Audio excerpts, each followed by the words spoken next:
Quero evitar aqui que alguém diga a enorme tolice que muitos costumam dizer a respeito dele.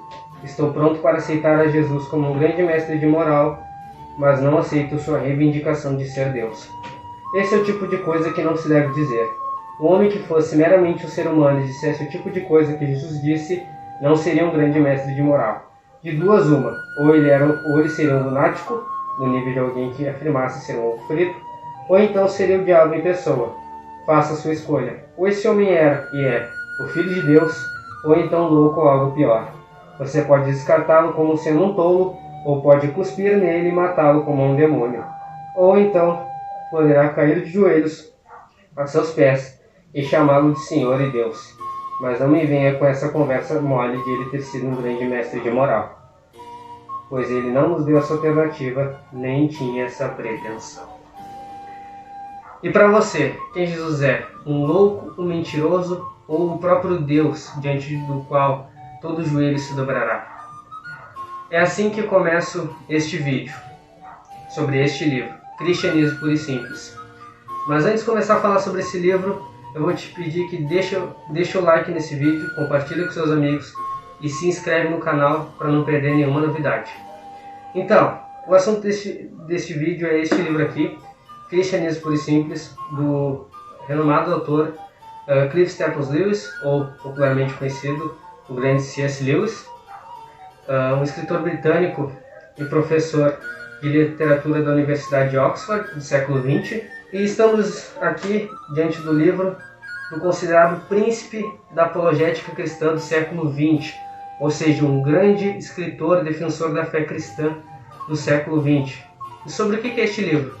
Aqui, Lewis vai fazer uma apologética, né, como ele sempre faz, explicando os principais pontos do cristianismo em geral, ou seja, os principais pontos em comum de todas as tradições cristãs, né, que existem. Este livro é originalmente uma série de palestras que Lewis deu para o rádio durante a Segunda Guerra Mundial. Então é uma conversa muito simples que ele estava dando ali para o pessoal, para as pessoas que estavam passando por um momento muito difícil na Europa e nos Estados Unidos, né, que é o período da Segunda Guerra Mundial. Depois dessas palestras, ele resolveu compilar todas essas conversas, acrescentou algumas coisas ao texto e temos esse livro. Então, por que esse vídeo não é um review, né? Como você pode ter visto aí no título, é uma recomendação, né? Na verdade, faz muito tempo que eu já li esse livro, né? Faz mais ou menos um ano. Então tem muita coisa que eu não lembro do livro ainda, mas eu acho muito importante trazer para o canal, porque ele é um livro muito bom, muito importante e é o meu livro preferido de longe, né? Nesse livro ele vai fazer uma defesa muito simples e muito fácil de entender, né? Esse não é um livro de teologia. Uma coisa que muita gente confunde é que as pessoas acham que o Lewis era teólogo. Ele não era um teólogo, ele era um professor de literatura da Universidade de Oxford, que com certeza entendia muito sobre a fé dele. Lewis foi ateu durante muito tempo de sua vida, até mais ou menos 17, 18 anos. E uma pessoa que ajudou ele muito na conversão é um cara muito famoso da literatura, que é o J.R.R. Tolkien, né? O grande escritor do Senhor dos Anéis. Inclusive eles eram muito amigos. E aqui ele vai ter uma linguagem muito simples, justamente por ele ser um leigo. Então não espere, lendo esse livro, uma teologia sistemática, uma grande explanação hermenêutica ou algo assim. Não é a intenção desse livro. Ele é um livro bem simples de entender, bem simples de absorver as informações dele. É muito fácil de ler. Ele é dividido em 4 livros, né? 4 partes. Uma coisa muito boa e curiosa desse livro é que a apologética do Lewis aqui é simplesmente perfeita. Ele tem essa apologética perfeita, só que ele usa exemplos muito simples para explicar questões complexas. Ele usa exemplos do cotidiano, da vida cotidiana, e acaba que fica durante a argumentação uma argumentação muito perfeita e você não acha falhas. Logo no começo ele define o cristianismo como uma grande casa que tem vários cômodos. E esses cômodos são as diferentes tradições cristãs, né? A tradição presbiteriana, a católico-romana, a metodista, a anglicana, a luterana.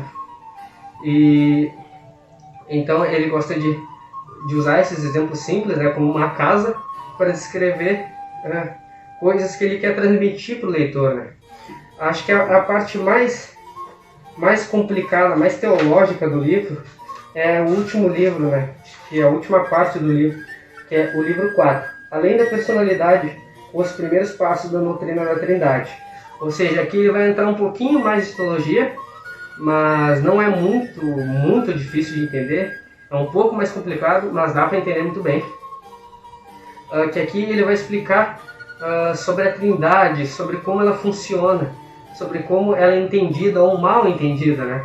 Ele vai fazer a distinção entre criar e gerar. E é muito legal ver aqui nesse livro, quem lê um pouco mais de filosofia, um pouco mais de literatura, vai perceber isso, que o Lewis ele é um cara muito estudado. Então aqui ele vai usar sutilmente, sem usar muita referência, ele vai usar conceitos filosóficos muito usados em toda a literatura, em toda a filosofia cristã.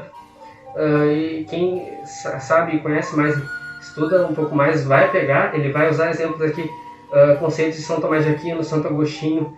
Ele vai usar na hora de explicar sobre a Trindade. Ele vai falar sobre os dois tempos, né? O tempo Cronos, que é o tempo que a gente vive, e o tempo Kairos, que é o tempo de Deus, né? Só que ele não coloca explícito que ele está usando essas coisas. Ele simplesmente fala e ele está usando esses conceitos porque ele conhece muito bem. Então o grande mérito desse livro é explicar coisas complicadas de uma forma simples. Então, por alguns problemas técnicos, eu tive que mudar um pouco o enquadramento e o ângulo da câmera, né? Minha bateria acabou, enfim, vamos lá. Uma das partes que eu mais gostei do livro foi do capítulo O Grande Pecado, que é quando o Lewis fala do considerado pelo cristianismo, pelos cristãos, como sendo o pior pecado em que uma pessoa pode ter e que uma pessoa pode cair. Seria qual? O orgulho. O orgulho é aquele pecado, e o Lewis vai argumentar, que é aquele pecado que quanto mais afundado você está, menos você enxerga em si mesmo e mais você enxerga nos outros. Ou seja, quanto mais orgulho você tem, menos você se enxerga como orgulhoso, mais você enxerga os outros como orgulhosos. Ele vai argumentar que do perigo do orgulho, do porquê que ele é tão ruim, do porquê que ele nos corrompe tanto, e que o diabo ele só é quem ele é por causa do orgulho. Ele caiu por causa do orgulho.